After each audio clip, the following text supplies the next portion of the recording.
Miss হবে না আপনার পছন্দের টিভি শো। দেখুন জি5 অ্যাপে একদম ফ্রি। মহাদেব, পুত্র গণেশকে তো দেখছি না, কোথায় সে? গণেশ তো তোমার সেই চন্দ্রঘণ্টা রূপের বিশাল ঘণ্টাখানা অনায়াসে তুলে খেলায় মত্ত হয়েছে। চন্দ্রঘণ্টা রূপ?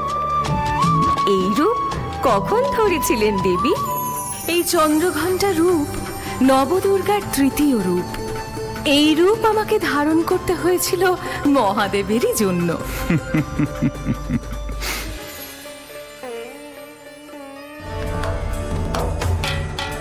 কালনেমি, এখনই সৈন্যদের নিয়ে যাও।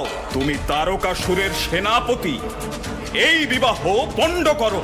জানো তো, মহাদেব এবং দেবীর মিলনে যে সন্তান জন্মাবে তার হাতেই তারকাসুরের মৃত্যু হবে। মহাদেব এবং দেবীর মিলন অসম্ভব। আমি তারকাসুর, আমি অমর, আমি অজেয়। যথা আজ্ঞা অসুররাজ।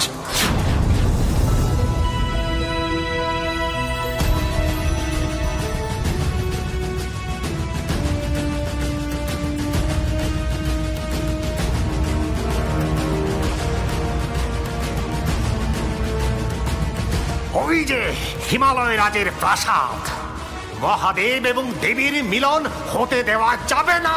মনে হচ্ছে তারকাসুরের বাহিনী আক্রমণ করেছে। বিবাহ পণ্ড করতে চায় তারা। দেবাদিদেব, তারকাসুর আপনারই ভক্ত। আপনি পারবেন না তার বাহিনীর ওপর অস্ত্র প্রয়োগ করতে। তারকাসুরের বাহিনীকে আমি প্রাসাদের বাইরেই থামাবো। অনুমতি দিন দেব।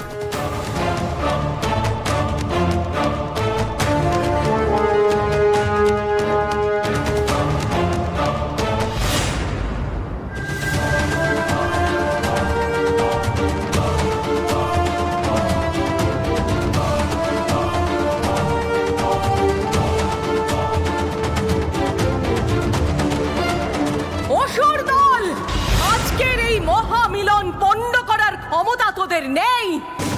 আমি সাবধান করছি, এখনো সময় আছে, ফিরে যা। আমি তারকাসুরের সেনাপতি কালনেমি। ফিরে যাওয়ার জন্য আমরা আসেনি।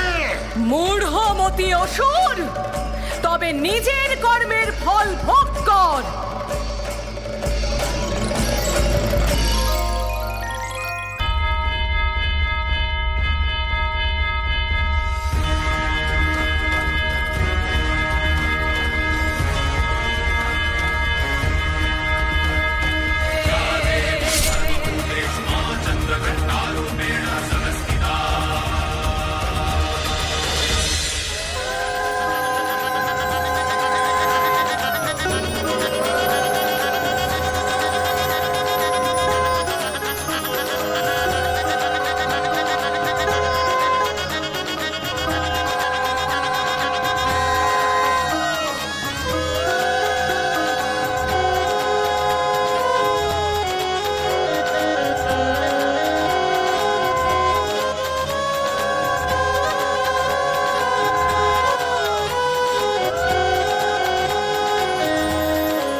দেবী চন্দ্রঘণ্টা পার্বতীর বিবাহিতা রূপ।